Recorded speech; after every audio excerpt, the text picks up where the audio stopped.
Hey everybody, it's Rob, and have a kind of a great discussion for today. We're here with Tom and Anjala from CHFT, and we're really proud to be hitting our 25th year of working with CHFT, and it's going to be leading to us announcing a new commitment for several years to come. But I know, often when we talk about the cooperative housing movement, questions come up. What exactly is it? How does it work? How does it function? And, more specifically, talk about CHFT and the amazing work that they're doing and trying to better understand them. So, Tom, Anjala, it's great to see you both. Hope you're doing well. Your families are doing well.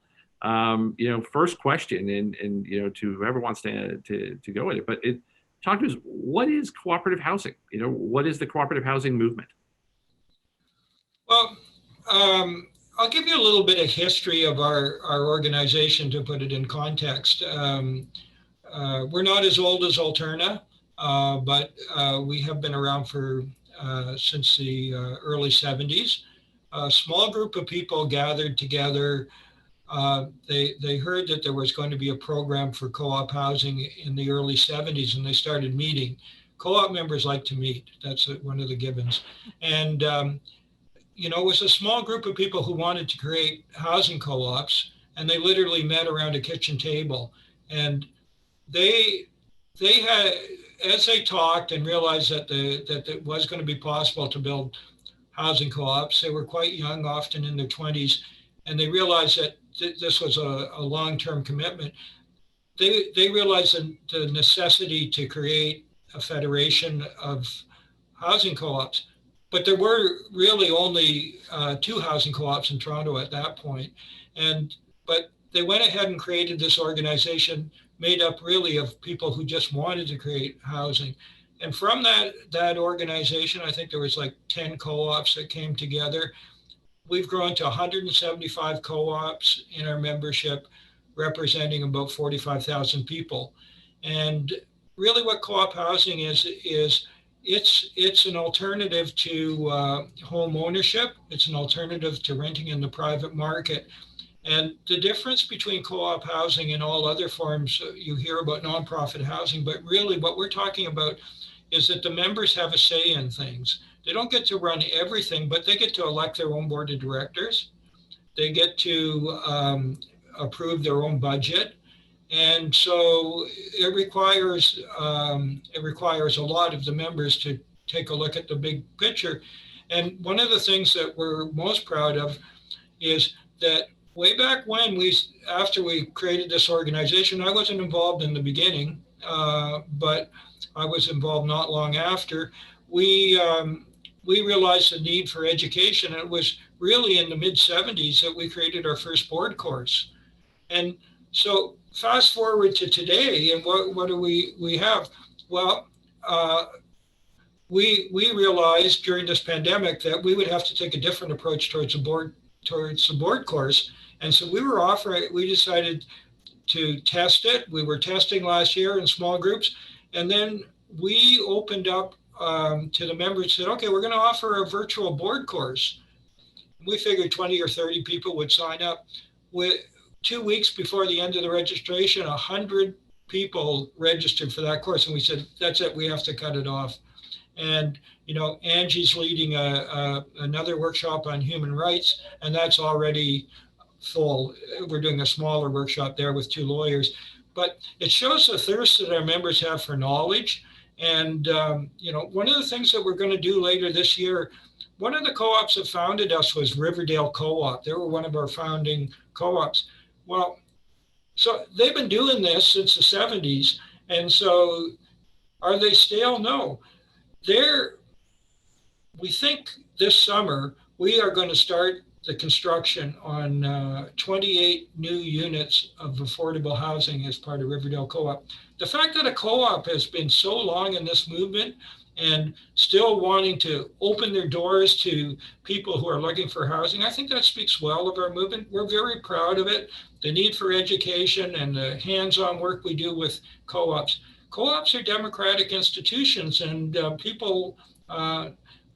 democracy, God knows, needs support. this is one of the things that is clear around the world, and so do co-ops. And that's what people like Angie do, and Judith, and Mary Ann, myself, Michelle. We help people to run the democratic structure and of the co-ops. And sometimes there's conflict, and we're used to that. And sometimes there's conflict in big government too, except we really, probably sometimes I think that the government could use the Co-op Housing Federation of Toronto to help them, but it's just a personal opinion. Well, we'll have to get you in to see John Tory more and be the premier. Maybe to Anjala, I mean, the co-op housing movement in Toronto, I mean, as Tom's saying, it's, been 50 years, roughly. What do you think the next 50 years are going to, bring in the movement? Is it going to grow? Is there greater need, because of the pandemic? What are your thoughts on the future of cooperative housing in Toronto? One of the things I think we talked about before we officially started was actually the awareness piece. Co-op members are lifers. They know the value of the democratic functioning of their affordable housing. They know that it's forever. They're subsidized. So we need to do a better job of actually educating others, including the local government, the provincial, the federal government, about the value of the co-op housing and the promise of co-op housing. I think that's something that in the next 50 years we need to be better at. We've been the last 45 plus years, we've been very insular. We wanted to protect, in our membership alone, we have 175 plus members.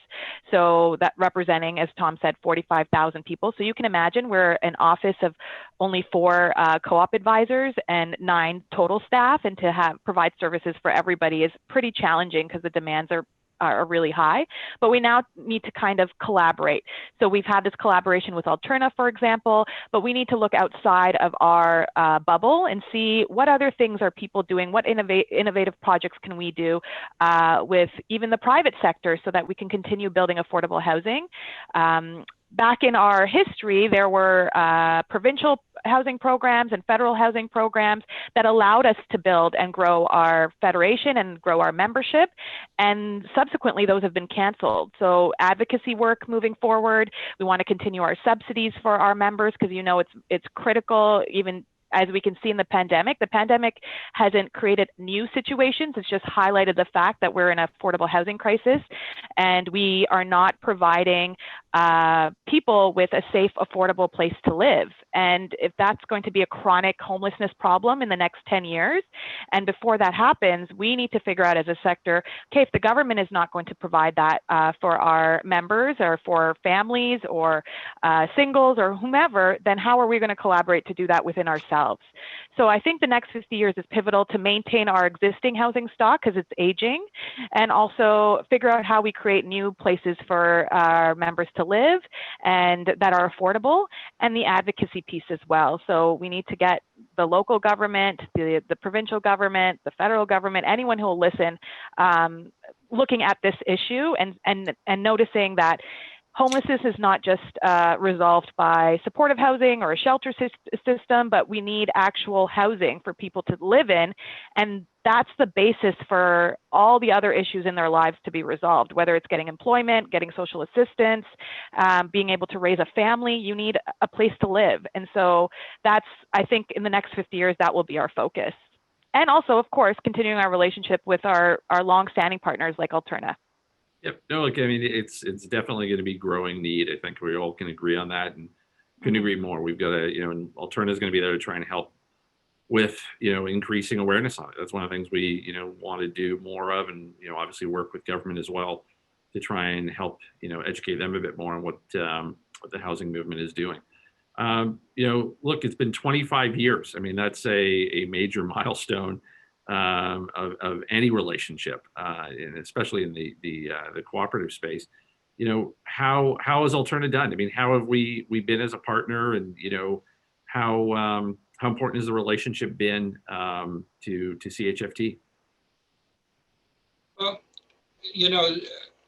CHFT is very proud of our relationship with Alterna, and as you know, Alterna, there were other credit unions that eventually all merged to make Alterna, but One of the things I noticed even before we entered into the partnership was that our member co-ops really saw the value of the credit union. And so we just encouraged them to join. And then we realized that, what about if we put together this thing, a program that really encouraged them? And I became the executive director of this organization in 1994, not 1894, like some people think, but I'd already worked for the organization for a number of years, and felt that we had to do more as a federation than simply have a token account with the credit union. And one of my first executive decisions was to move all of our financial operations to the credit union, and I haven't regretted it for a day. And then we founded CHIP, which is the formal start of it. But we've had a long-term relationship, and every the amount of co-ops doing their financial services with the credit union continues to grow. We work together, and the partnerships that we built, and particularly the diversity scholarship program. It's, to say that I look at our board, young people coming on our board of directors. We have the most diverse board of any organization that I'm familiar with. And the diversity scholarship is one of the keys. And I think we've awarded 390 scholarships in the last 17 or so years. And when we started this scholarship, we thought we were going to do one scholarship. We had no idea how strong the demand was, and the quality of the young leaders in this movement. And that's really, Alterna's been our partner since day one, sponsoring the Penny Bethke Scholarship, sponsoring our overall scholarship program, sponsoring scholarships in the other areas of Ontario. It's right across Ontario. And Alterna's been our best partner, our greatest partner, and we look forward to working with you on lots of other issues. But that is a real milestone project. 390 people that have gone through the program. And just to give you an idea, in the diversity scholarship program this past school year, everybody said, how did you survive during the pandemic? 122 students in school this year, 122. And Angie just told you that there's only 9 of us working here. So with your partnership, we're able to do way more. And many other great partners like CHF Canada. I'm not sure how wide this is getting distributed, but I better put a plug in for everybody. Yeah, no. I think I also, sorry, Rob, I also want to speak to, I think, just not the partnership that we have, but the co-op advisors, we work directly with the staff and the members at the co-ops. And so we can see the difference between when a co-op is with a banking institution versus when they've switched over to Alterna. Just having all of those additional services, it's not just, give us your money, it's sitting in the bank and we'll invest it on your behalf and take the profits. There's the idea of we're partnering with a messenger service that is also going to pick up your deposits and drop them off for you for free as part of our service. So the way Alterna's philosophy approaches your members is how we approach our members. And because our philosophies are so aligned, I think it's really, really critical that this partnership continues. And I just speaking with staff and seeing the value added piece of being with a credit union, specifically Alterna, is really critical to our membership and our staff. That actually works really well. So we're really happy about that as well. If you're looking for a grade, I'm just adding that as part of the the evaluation. No, it's great to hear. I mean, look, I think when you look at it, we're all governed by the 7 cooperative principles, right? We're a co-op, right. We're a cooperative. Mm-hmm. And so when you have that values connection, it makes it a lot easier to work together with each other. We all speak the same voice about members, and our boards mm-hmm. are created by our members, right? Mm-hmm. They're not, from outside. And we're owned by our members, right? The cooperative movement is a great thing. It's, something we hope more and more Canadians take up on the cooperative housing front, on the cooperative banking front. It is a great, strong movement within Canada. And as we see in the pandemic, I think the cooperative institutions have stood up, right? Mm-hmm. You've stood up on the housing front. We've stood up on the financial front. So, and the diversity scholarships are something that are very close to our heart, right? I mean, I miss being able to go to them physically. Your annual event is always incredibly motivational. To hear the individual stories of each one of the award recipients, and to see and hear the incredible things that they are doing with their lives, and where they're taking their education, and these are the future leaders of this country, and we need to find ways to support more scholarships going forward, and to allow more individuals more support to be able to reach their potential and to realize their vision for Canada. So it's hugely important.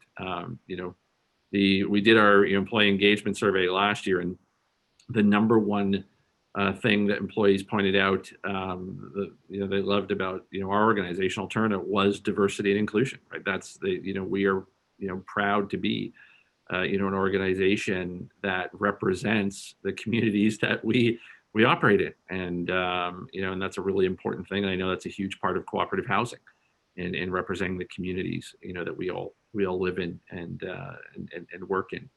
Well, look, thank you both so much. Again, we've had 25 amazing years together, and we hope to have 25 amazing years going forward. It's something I know our members value our relationship, our employees value the relationship, and we are going to be here to help and support. So thank you both. Thank you. Continued Thank success to CHFT, to your team, and to your members. Continued health during these times as well. Thank you so much for joining me. Thank you so much. Thank you. Take care. Very Bye. much. Bye.